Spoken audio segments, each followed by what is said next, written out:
It's Friday, the 16th of February, 2024.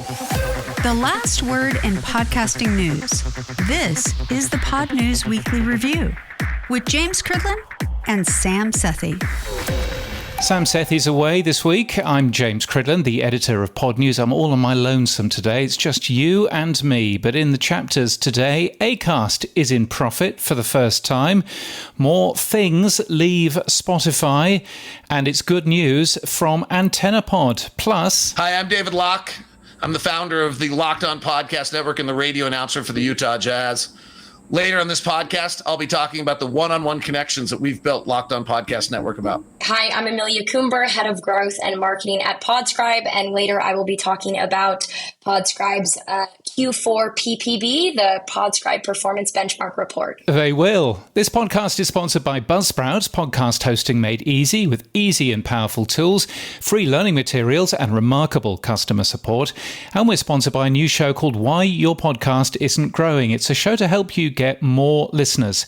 And they've just posted how S.A. Grant grew his podcast to 50,000 monthly downloads using unconventional growth strategies. You can find Why Your Podcast Isn't Growing wherever you got this podcast. From your daily newsletter, the Pod News Weekly Review. So let's dive in to the big story this week, which was Acast in profit for the first time. I used the word profit in inverted commas.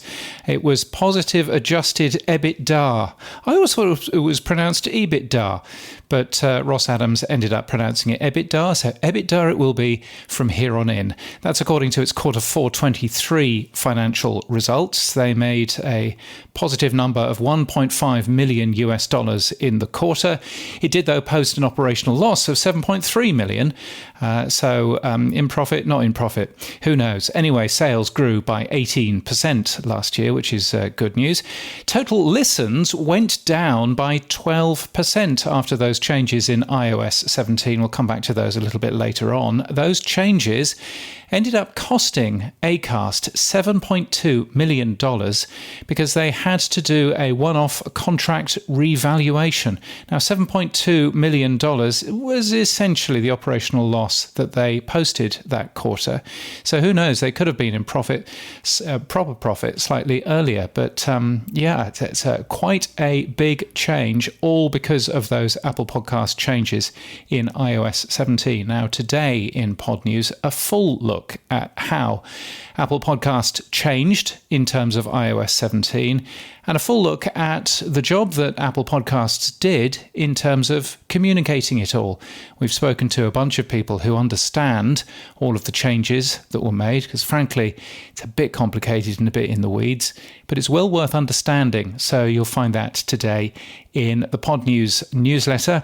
I say today, tonight if you're in Australia, and if you've just woken up and you're listening to this and it's a little bit early, then Pod News, of course, comes out at 6 a.m. Eastern. Another thing from Acast, by the way, just as an interesting thing, the company earns 4 cents from every podcast listen. So 100 listens, $4, which is quite a nice thing to know. And who knows, maybe you might want to evaluate your own podcast that way and see how much money it could be making. Now, this month, along with Buzzsprout, this podcast is sponsored by another podcast. It's a new show called Why Your Podcast Isn't Growing. It's not any old podcast growth show. There is a bit of a unique twist. So half of the shows, Anthony and Teague, have a roast the show session. They get one of their listeners onto the show. They give their podcast a live audit. It sounds terrifying. The other half of the show, every other Monday, a big podcaster getting more than 10,000 monthly downloads, gives you a little bit of information. It's only 5 to 10 minutes long, sharing the pivotal points of growth on their journey. It's worth a listen. There's also bite-sized episodes every Wednesday and Friday as well. It's called Why Your Podcast Isn't Growing. You can find it wherever you got this podcast. Now, things have moved away from Spotify. Meghan, the Duchess of Sussex, has signed with Lemonada Media. Lemonada Media get the first season of Archetypes, and in fact, I think it's going to be the only season from what I can understand, which of course was a podcast that Meghan, the Duchess of Sussex, or Meghan Markle, to give her muggle name, ended up doing when she was exclusive to Spotify. But also Lemonada Media are going to develop a new show with the podcast network as well. So interesting seeing one ex-Spotify exclusive moving on. Another ex-Spotify exclusive has also announced that she is moving on. Brené Brown bringing her former Spotify podcasts to Vox Media. Unlocking Us and Dare to Lead will be available on all platforms. New seasons of both will be launched within the month, so they say, and I am interested to know what it does to her book sales. It was always said that her book sales went down when she went to be exclusive on Spotify. Now that she's no longer exclusive on Spotify, will her book sales go up again? You would kind of assume that they possibly would. So interesting to have a look at that. Spotify are also doing some closing down stuff of their own because they've managed to get rid of a bunch of their own tools. They now have a partnership with Riverside. Now, if you're a Spotify user, then you will get Riverside's free plan from here on in. That offers unlimited single track recording. I said earlier on in the week that it only offers up to 2 hours free to get going. That's not entirely true. It offers unlimited single track recording, but that's what you get. And what have they taken out? Well, they've taken out a bunch of things. They've taken out Music and Talk. That thing allowed you to present a music show. You might remember it was launched as Shows with Music. It's not called that anymore. It's called Music and Talk. So there we are.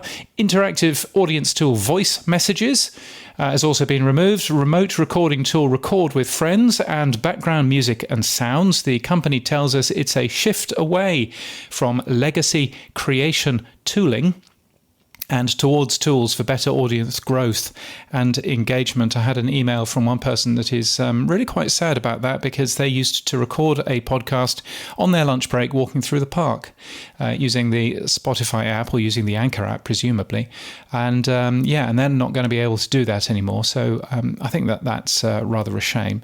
I would also say, I can't remember how long this show, the Pod News Weekly Review, and indeed Pod News Daily, has been on Spotify, but many, many years. I got the first email from Spotify only yesterday saying one fans have responded to your Q&A. You've got 1 new responses. Somebody at Spotify doesn't understand obviously single and plural words. Anyway, your audience wants to join the conversation about Pod News Daily podcasting news. This has never happened before. This is the first time that somebody has actually bothered to leave a little message. I've not bothered to read it, of course, but that's after how many years of being on that platform? Very strange old thing. But anyway, that's what's going on in terms of Spotify.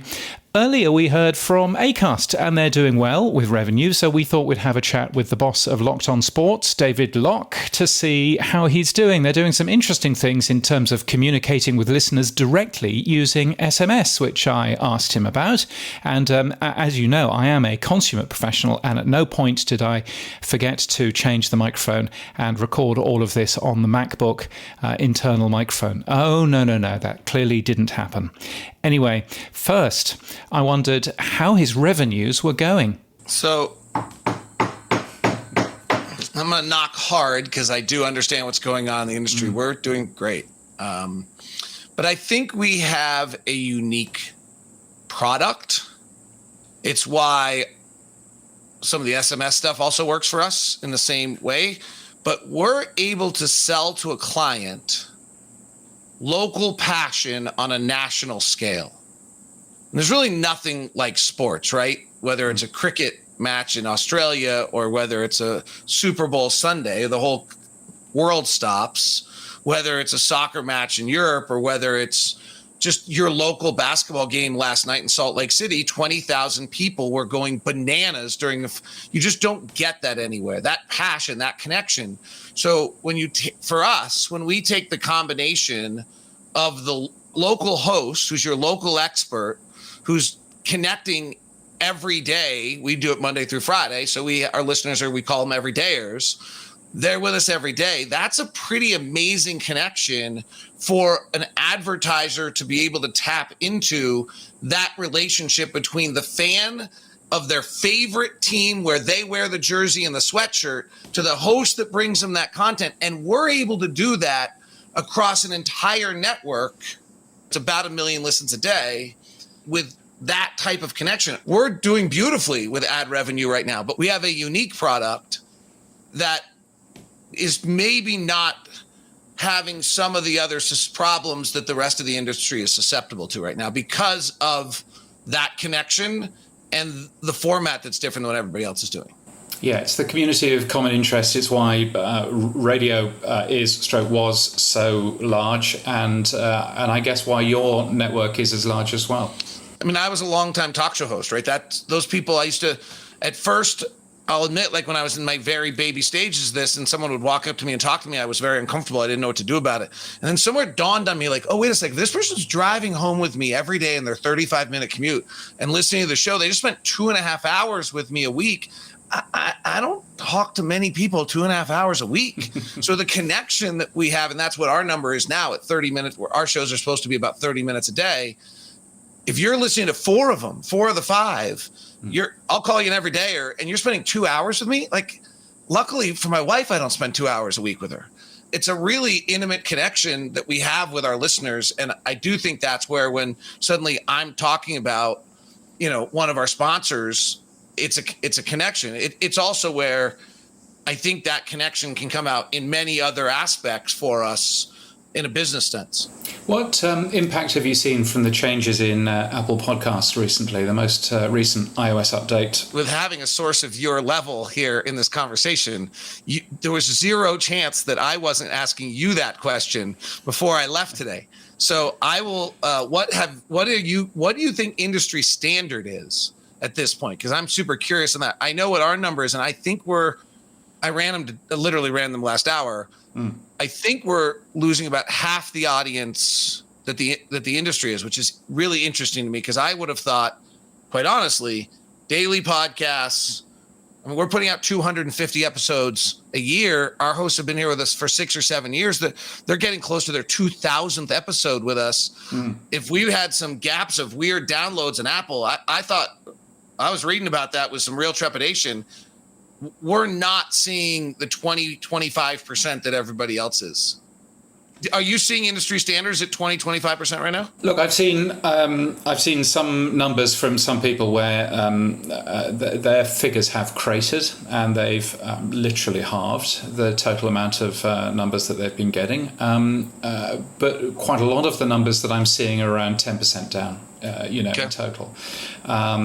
It really depends on the type of show. And yeah, I would be surprised that you weren't more impacted, I'll be honest, given, that you are doing an awful lot of daily shows. And those are the shows which seem to have, been affected the most, I guess. So we haven't had that crater or that catastrophic aspect of things, which is fortunate. I think maybe our listeners, we didn't have, clearly we didn't have as many false numbers. We're still, and then when you add the video views, we're still having really tremendous growth despite the fact that the podcast listens are down. Everyone's are down with the recalibration, but our overall numbers are still trending really nicely. Now, talking about the ad revenue, the removal of third-party cookies shouldn't be having an effect because podcasting doesn't use cookies, but I guess attribution services do, right? Are you concerned about the whole cookie Armageddon that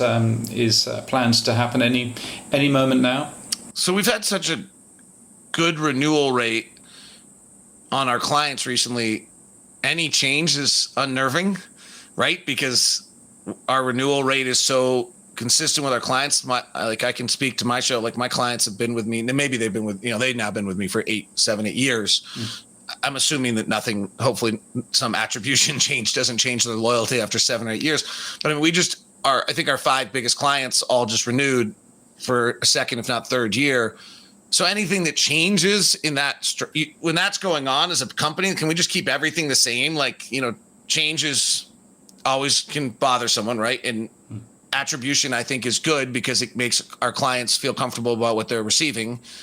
Again, I kind of go back to, we're delivering a unique product in that connection between the fan and their host at the most passionate moments that is maybe different than a national show that's just talking about the Chiefs or the Niners or the Bucks or the Celtics on a given night. And so I would assume that we'll still have the same success rate for our clients. So what else are you doing to earn revenue?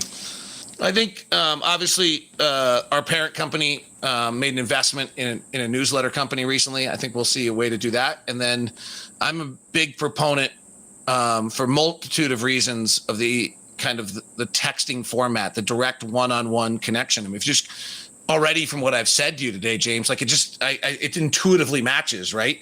We're talking about fans walking into a stadium. If I have an injury update 35 minutes before the game and I can hit you on a text message, that's of great value to you. You really care. If I write up an extended text about the game and the 3 points I thought were most important after that game for you as you come home, in this day and age, the idea that you're supposed to search through X or search through something else to go find the news about the game you just experienced, that's an antiquated idea. So let's hit you directly. If I'm going to, it can also be as simple as, by the way, show's posted today. Here's the 4 things we discuss. Well, now you're driving listens for me also. So I'm a big fan of, our whole model is based on this connectivity I keep coming back to. I don't mean to be a broken record about it, but it's truly what we're talking about. So if I can hit you with a text message, well, that's increasing our relationship. If you do it we're doing it through subtext, you're texting back, and now you actually do have a one-on-one interchange. Let's just go with just a basic play here for a second. James, you happen to be a Utah Jazz fan now. This is new for you. You remember the greatness of Australian Joe Ingles, who was on their roster for a long time, and the other young Australian, Dante Exum, as a child, you chose the Jazz as your team because you had these 2 Australians on the team. I know all these names. All these names. Yes, okay. Yeah. They are great Australians who played in the NBA. I should have gone to Lauren Jackson, one of the great women players of all time, who was the Seattle Storm and won a championship, and another Aussie. So, but let's say you're a fan of the Jazz because you grew up as an Australian and this was your NBA team. You were watching at 2:00 in the morning on some grainy feed. And now all of a sudden I'm connecting with you on a one-on-one text message, or I send you a note about, hey, Joe Ingles over the last 10 games is shooting 42% from 3 and da-da-da-da-da-da. And then you fire back to me, hey, I noticed Joe was doing this with his shoes. Do you know what shoes he's wearing? And I go check with Joe and say, hey, what? And he just signed a new, those are his autism shoes about his son, Jacob, da-da-da. And now I've connected with you. You're listening to my show more now. You're not just pleased with the text message, but you're now more connected to the team and me. So you're not going to listen. If you were listening to my show 3 times a week, you're now going to listen a 4th time. Well, that's a 33% increase in my audience right there on that one listener, right? Like that's the math we're playing by doing a 5-day-a-week podcast, that if we can get you to listen 3 days, oh, that's great. But if we can get you a 4th, you just pumped our numbers 30, 33, 25%, depending on how you look at it. And so I really believe that the subtexting format is building that connectivity. And I believe that we're providing a great service for a fan, right? Direct content. I think we're increasing connection. And then the last thing was just like, let's not ignore the elephant in the room. X is a disaster. Like, I mean, I can post something on X and all I got is 5 porn stars coming back to me telling me about how great my post was and whether I wanted to go check out their fans only site, like, or whatever it's called. Like, it's just a joke, right? Like, I mean, I used to post something on X and I think I have 50,000 followers. I don't even know anymore. But if I posted something about the Jazz on X, I'd have 50 people respond to me in some capacity. I now have 3 humans and 17 bots. Like, they're not people, right? Like and it's the same 17 every single time with their various promotions. So X is a disaster. So why are my hosts? This is the thing I talk to my hosts about. Why are you putting your content there? Yeah. Like, don't put your content there because nobody's reading it. So put your content to fans who've signed up for something that's connected to you and get some value back from that. I mean, I get it. We're like obsessed with the dopamine rush of a fake number on the bottom that tells us that somebody actually viewed it, but nobody did. But I think that's the difference with you in that you are doing a lot of one-to-one stuff. So you've got newsletters, which of course are one-to-one because I need to give you my email address. SMS numbers as well. Again, that's a one-to-one conversation, and that's not something you can necessarily get from Apple Podcast subscriptions. That's not something that you can ordinarily get from podcasting at all. And I think that that's an interesting difference of what Locked On is doing here to get closer to your audience. Yeah, and I think, it's a funny concept because as a play-by-play announcer, which is for the Utah Jazz, which is my other job, I literally write down on the side of my primary prep sheet, James, 41. Maybe you'll take that. I don't know how old you are. Very kind. Athletic, new fan because he just found out about Joe Ingles, and then I build that broadcast that night for that fan. Like that's how I do it. Well, the concept is that if I broadcast directly for you in a one-on-one format, so let's say you're a new fan, so I might explain the rules a little bit more. I might, in my mind, if it's for example, if we have a New York game. For us, that's a 5 o'clock game in the commute. That's a different broadcast than a game that's airing at 8:30 at night to fans that are really consciously going to the radio. The 5 o'clock game is going to be more storytelling, more fundamental. The night broadcast is probably going to be more stats geek. Those are diehard fans if they're tuning in. But it's all based on a one-on-one connection. That's my point here is that I'm broadcasting every night as a play-by-play announcer. I think about one person. So I try to get our hosts, all 200 of them, do the same thing. Find the individual you're doing this show for. If you do the show for one individual, the 10,000 will all be happy. I promise. Because they'll all feel that direct connection. This one-on-one that's what we should be doing in our podcast, not just in our newsletter, in our SMS, in everything we do in communication. That's how we should be doing this. I hear 100 radio consultants agreeing with you. David, thank you so much for your time. I appreciate it. And my pleasure. And thank you for your work. You have my email address. I'm a reader every morning. You've done a fabulous work for us in the industry. For those of us who've made a living or making a living out of it, I really can't thank you enough. It's a fabulous resource. It's an incredible collection. If I assume we're talking an ecosystem where everybody has subscribed, but if for some reason you're new to this and have not subscribed and you're interested in the podcast industry, I think it's a must. So I congratulate you. I hope it's been fruitful for you. I'm sure it has been. The work has been appreciated, and I hope you have great dividends from it. David Locke from Locked On Sports, SMS, seemingly doing quite a good job. And I would point out from all of that actually the big story there is cross-app comments. Cross-app comments are a really big thing for him. He gets cross-app comments through SMS messages, and that's fine. Let's get cross-app comments running using something. It'd be nicer, though, if cross-app comments worked through other platforms as well. I know that lots of people are working on that. I know that lots of people have been working on that for the last 2 years. We've never got any farther further, but nevertheless, David Locke talking a fair amount about the real benefits of one-to-one communication with your audience. So good to hear that, and hopefully that'll spur us all on to getting those cross-app comments up and running. Now, it's only the middle of the month. We've already beaten last year's number of respondents for the Pod News report card, which is good news. If you've not taken part yet, please do give us your views on the large podcast platforms. They're read by each of them, and it really helps them understand how they're doing. You'll hear the results at Evolutions by Podcast Movement this March. I will be on stage and I will be talking through the results, and it will be a rather more scripted experience than this is. So that's good news for everybody. Yes, Pod News report card is on the Pod News website. podnews.net/report card is where to go to fill that in. I would be very, very, very grateful. Another story this week from Podscribe. Podscribe released a new set of data about the effectiveness of advertising. And it turns out ads are doing better after iOS 17. At last, some good news in terms of iOS 17. It's a great piece of information from Podscribe. There's all kinds of information in there, including DAI versus baked in, the best performing placement groups. So that's whether it's a pre-roll or a mid-roll, except we're not allowed to call them that anymore. Apparently, top performing show genres and more. I spoke to Amelia Coomber from Podscribe to learn a little more. We are a third-party independent IAB certified, I love to throw that in, podcast advertising, attribution, analytics, and verification company and provider. So you do a quarterly performance benchmarks report. What were the highlights of it for the last quarter of 2023? Yeah, so some interesting things we saw here, primarily, and I think one of the important things to call out is, there's been a lot of discussion around some of the iOS 17 updates and, looking at visitor rate, conversion rate, and some of those, sort of, let's say, higher funnel metrics that are, really critical to understanding, not just like how things are performing, but where they're going, where there's room to optimize. We saw some improvements there.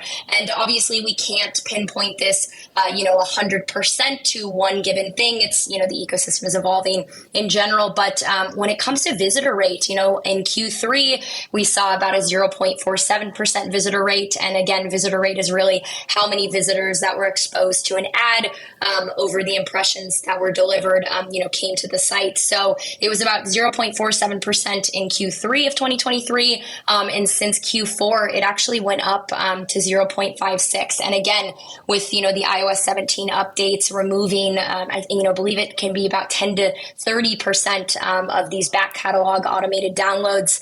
We saw an improvement, which I think is a real indicator that the industry is moving in the right direction. We're standardizing, what a download means. And again, we're actually able to attribute, and we're seeing higher rates of genuine visitors going to people's sites. Yeah. So although the Apple Podcasts changes have resulted in, significantly fewer podcast downloads, we do know from your data, at least, that they are being listened to, which is really helpful, actually. Which is huge. Yeah. And I think, again, like as an industry working together, because this was the iOS 17 stuff was really a collaborative effort across the board, outside of those download numbers being a little bit decreased. I think we expected and we were hoping to see better performance because these were genuine people listening to podcast episodes with ads that, again, these ads had impacts and drove people to the site. So again, a really strong, sort of top of funnel metric that we were able to see. But we also saw, James, conversion rate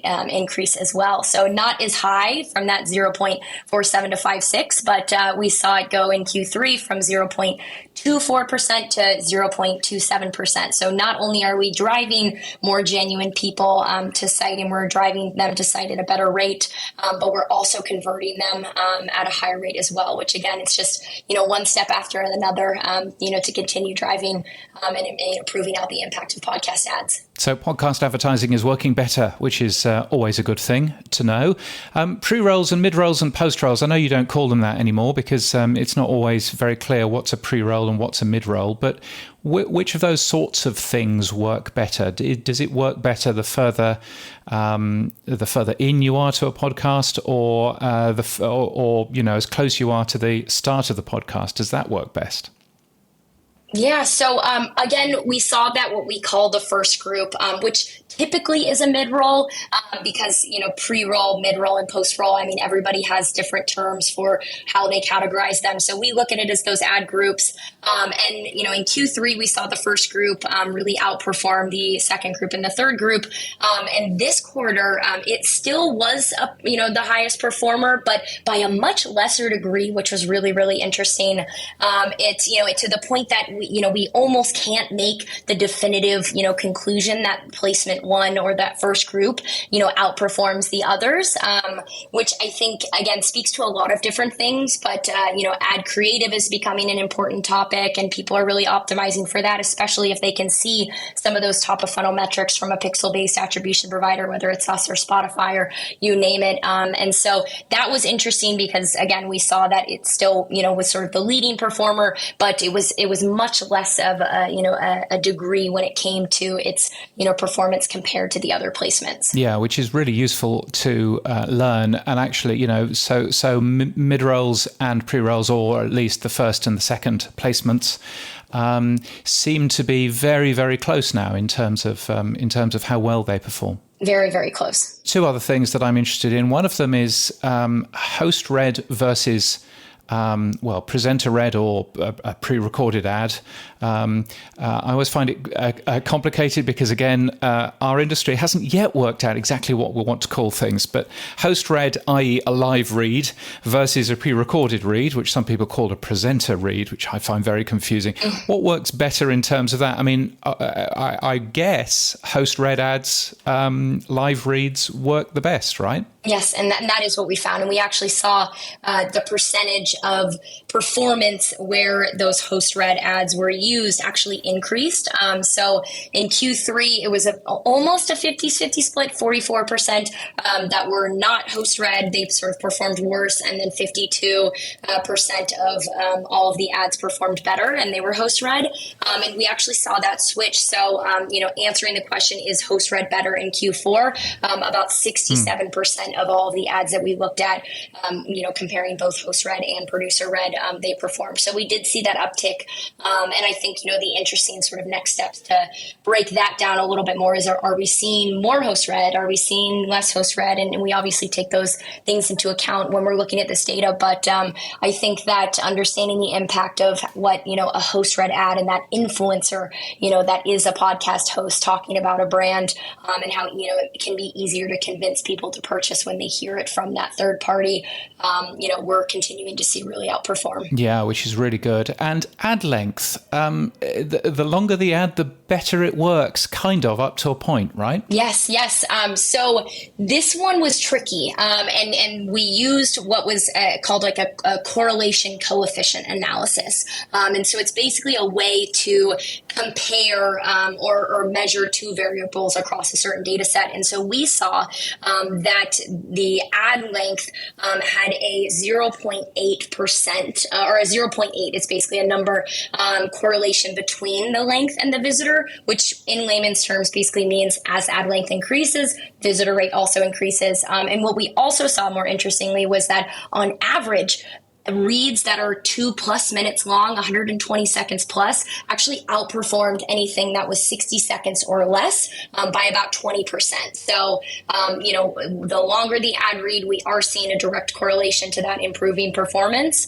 And I think, again, that speaks to a lot of different things. But there is a strong direct correlation between, the length and then how well you can drive visitors to site. Yeah, and I guess if you're talking for more than 2 minutes about a particular product, you're giving more and more reasons why somebody should go and have a look at the website. And so therefore, actually, it's just because you can give more reasons, I guess. Is that right? Yeah. And I think, a lot of it is exactly that. But, we'll see ad lengths that, again, are above those 2 minutes. Sometimes, we saw the 105 second spot actually, have the greatest correlation to increasing visitors to site. And people don't sell, or publishers don't sell 105 second spots, right? So I think it really speaks to the fact that exactly what you said, these hosts they're pre-produced, most hosts are talking about the brand and the product. They're sharing their personal stories. They're going really above and beyond just whatever that script or those talking points were, because they, personally resonated with that product. Well, it's a great report, and I know that it comes out every quarter. There's quite a lot of detail in there, and it's sometimes can be quite complicated for somebody that's not embedded in this kind of stuff to fully understand, I'll be honest. But where can we find the report and learn a little bit more? Yeah, so all you'd have to do is go to podscribe.com. We've got an announcement banner on there. It's pretty hard to miss, and you'll be directed to basically a button that allows you to view it. All we ask is that you enter your email, and you'll be able to view and download the report right there. Podscribe.com, super simple. And like you said, we'll be putting these out every quarter. We're continuing to improve them, not only from an analysis perspective, as we're looking at more data and taking into consideration, what both buyers and sellers are looking to have it answered. But we're also adding in new things. So this quarter we added in some more details about how podcast versus streaming performed, and what are the top performing show genres. So we're always interested in improving these, and we encourage everybody to drop us a note. out if they have anything that they'd like specifically to be analyzed or to looked at. They've been really, really great so far, and I think are helping sort of just, push really how podcast advertising is performing and helping more buyers get into the space. Well, it's super useful stuff. Amelia, thank you so much for your time today. Of course. Podcast events on the Pod News Weekly Review. Yes, events are happening, and I'm looking forward to getting back on a plane next month. Podcasting is coming to South by Southwest. That is in early March, which I'm not going to, far too Texas for me. However, Podcast Movement Evolutions is happening in LA. In fact, let me tell you where else I am actually going, because I'm going to a vast amount of exciting places before Podcast Movement Evolutions. So as you can hear, typing in the background, having a quick peek. There we go.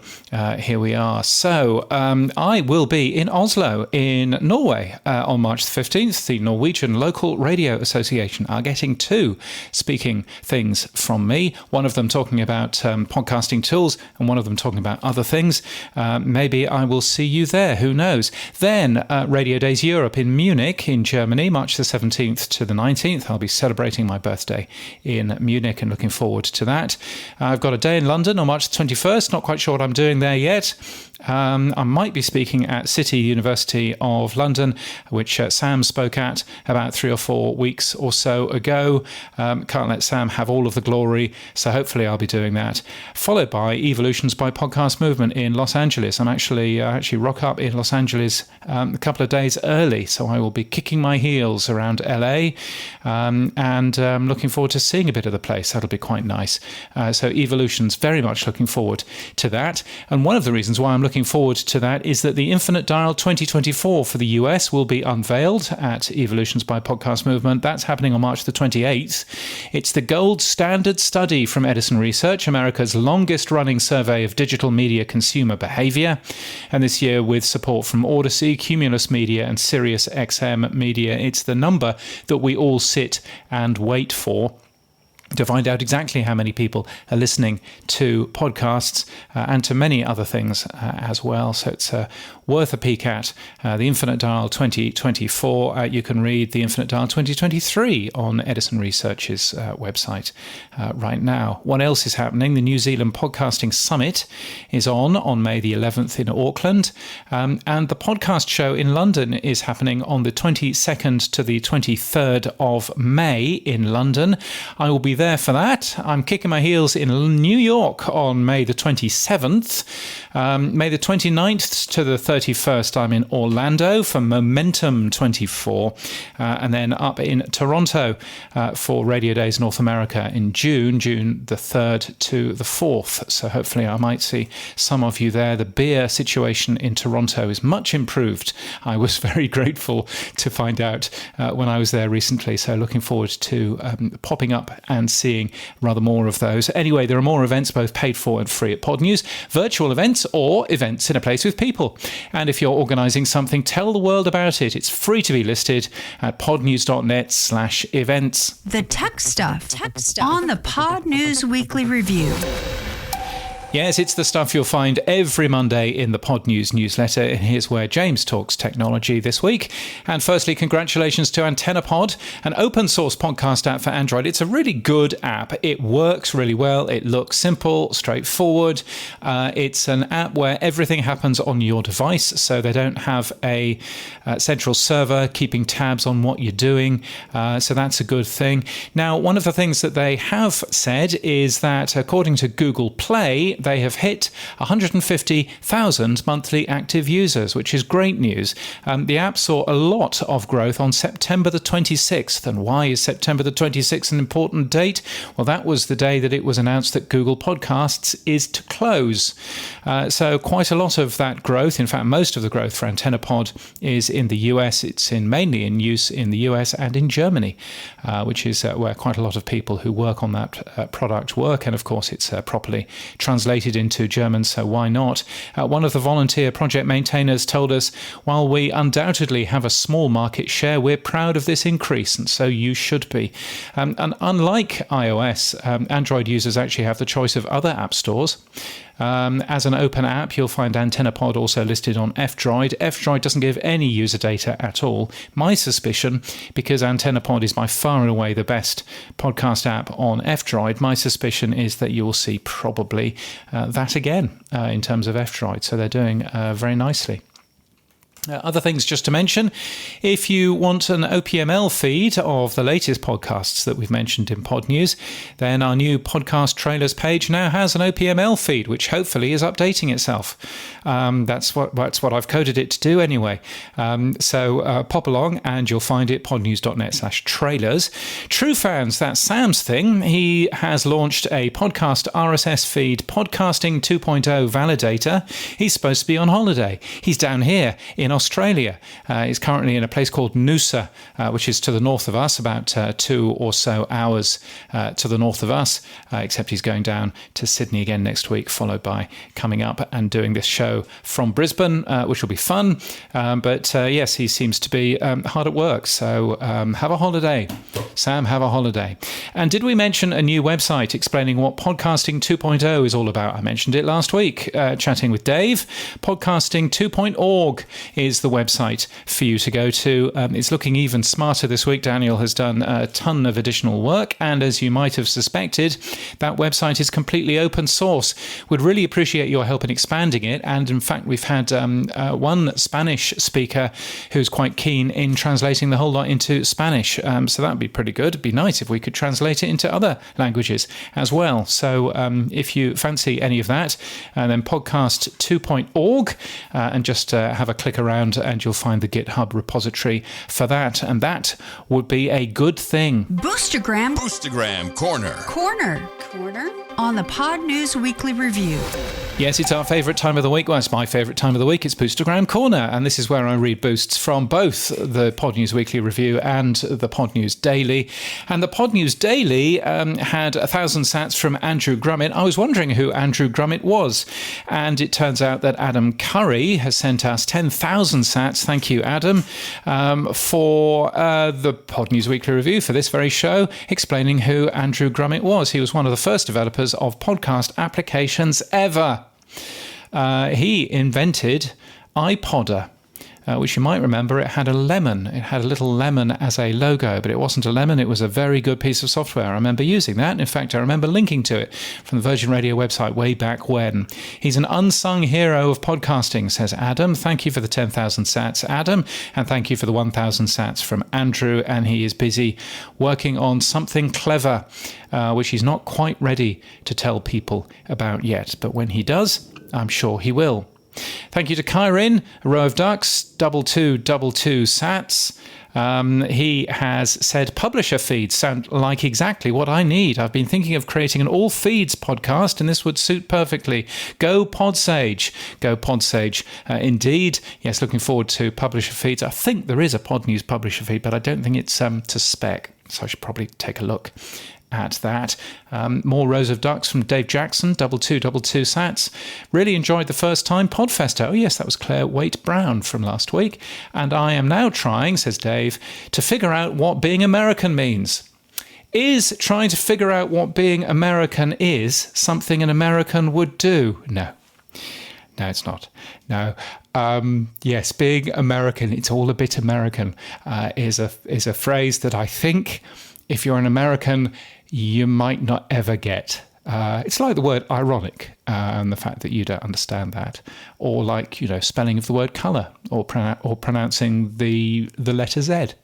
All of those things you don't fully understand, but that's all okay, Dave. We like you as you are. 1,000 sats from Layman Creations. It was good to hear Dave Jones on this episode. Thanks, Dave. I agree. It was good to hear Dave Jones on the episode last week. If you missed it, go back and you can find that. It was very good. So thank you, Dave, and appreciate the sats. Andy, certainly better doing this show with somebody else rather than just doing it with yourself. It sounds as if you go a little bit sort of mad doing it yourself. Alan C. Paul, 777 sats. Love Claire's discussion about Podfest. Yes, well, we're back on to Claire Waite Brown again. Great to know that podcasters outside the US felt right at home at Podfest. And already He says, liking what I see at podcast2.org. Yes, very early days. We need pictures, by the way. Definitely need pictures. The more pictures that we can get, the better. Otherwise, it might be that boy shouting at the unplugged microphone if we're not careful. Podcast2.org is where to go for that. Creativity Found, 1,000 sats on Fountain, I should point out. Thanks so much for having me on the show. That's Claire White-Brown. Shout out to that random guy in the queue for the bar. Yes, indeed. Absolutely correct. That was Medus, apparently. So now we know. And Gene Bean, 5,000 sats. The amount of data Triton must be pulling from data brokers to get all those detailed metrics about the listeners of podcasts just reminds me, he says, how surveilled we all are by private industry. I dream of a day when the surveillance economy is not so ubiquitous. Indeed, and I think one of the things around Triton's data that I find interesting is that you can't actually know very clearly whether or not your data is going to Triton. And one of the problems I know that many of the other podcasting companies have is that Triton is actually owned by iHeartMedia. So what you're basically doing, if you're giving all of your stats to Triton, you actually give your entire log files to Triton to comb through, is that you are giving them to iHeart. Now, clearly, Triton are very good at keeping all of that data separate. I know the folks there quite well, and I know that they will be doing a very good job of doing that. But you can also see, business pressures and all of that must occasionally rear their ugly head. So I'm always slightly nervous about the amount of data that used to go to Triton and still does go to Triton in terms of that and quite what they end up doing with it. But as I say, I know a lot of people from Triton and they're lovely, but they might be lovely now, but who knows what the future might bring. Thank you so much for everybody that's sent in boosts. Sam and I do share the boosts, and we really appreciate it, particularly since Sam has discovered that he's flying up to Brisbane, and it's quite cheap, but flying back again to Sydney the following day is really, really, really expensive because there's an up-and-coming singer called Taylor Swift. I think that's her name, and she's playing in Sydney, and that has made all of the aeroplane flights incredibly expensive. I think it's somewhere like $600, which is Australian dollars, so they're not real, but nevertheless, very expensive. So the sats and the support that you give us are all super helpful and super useful in terms of that. And one of the things I should be doing, of course, is saying thank you to those people who are supporting us with fiat money, with actual dollars. So thank you to Dave Jackson, to Mike Hamilton, to Alec Armendariz, to Dave Jones, to Matt Medeiros, Marshall Brown and Cameron Moll for your very kind amounts of money. I can tell you that we are earning currently through Buzzsprout $29 per month from that. And what else can I tell you? I can also tell you the Buzzsprout ads, which is a little thing that earns us money. Occasionally, you might hear an ad in this very podcast. I hope it doesn't make it to the YouTube one because that wouldn't be allowed. And over 20 months, we have earned $240 from that. In case you're curious, Buzzsprout, of course, are a sponsor. So what's happened for you this week, James? Well, I'm glad you asked, James. I have spent much of the week trying to find out why the Pod News website has been falling over religiously after about 24 hours. And I think I found out it's because the standard version of Apache that ships on Amazon Linux 2023 doesn't seem to have a timeout on it. And so everything was filling up because of all of those podcast pages that I run. And of course, they go off and they look at other people's RSS feeds and other people's images and stuff like that. And not everybody's servers all works. And so that was pulling my server down. So that was a very hateful experience. But I think, touch wood, that's the second time that has happened in this podcast. But I think, touch wood, we fixed that. So hopefully no more of that. I've also been fiddling around with CloudFront's turnstile thing because I was getting completely swamped by random robots who are subscribing to Pod News, which is lovely, but no, stop it. Thankfully, I've got a double opt-in, so none of those actually ever made it to the figures, but they were filling up databases and I didn't like it. So I think we've managed to fix all of that now. What I may have done is I may have broken other websites that rely on that code as well. So hopefully I've fixed all of that, but yes, that's been fun. And what I am doing is for next week, looking forward to drinks, which we are having on Thursday night when Mr. Sethi is up here in sunny Brisbane. We are going to be having drinks at, I'll tell you where they are, at Felons, which is under the Story Bridge in the CBD, which means the centre of Brisbane, the central business district, and is not a comment on anything else, the CBD.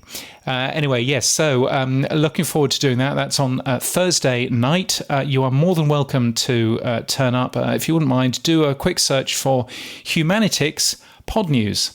That's Humanitics Pod News, and you can just get your name down just in case we need to change the venue if it pelts it down with rain, which it's been doing with monotonous regularity over the last couple of months. So that would be nice. So please do come along if you happen to be in Brisbane. But of course, as most of you aren't, please don't, try and travel all the way here because, as you've just heard, Taylor Swift. And that's it for this week. Thank you so much to our guests, to Amelia and to David. You can also listen to the Pod News Daily, it says here, and subscribe to the Pod News newsletter for more of these stories and much more. You can give feedback to Sam and I by sending this show a boostergram. And if your podcast app doesn't support boosts, then you should be grabbing a new app from podcasting2.org. Our music is from Studio Dragonfly. Our voiceover is Sheila D. We use Clean Feed for our main audio, and we're hosted and sponsored by Why Your Podcast Isn't Growing, a new podcast for podcasters, and by Buzzsprout, podcast hosting made easy. We'll catch you next week. Get updated every day. Subscribe to our newsletter at podnews.net. Tell your friends and grow the show. And support us. The Pod News Weekly Review will return next week. Keep listening.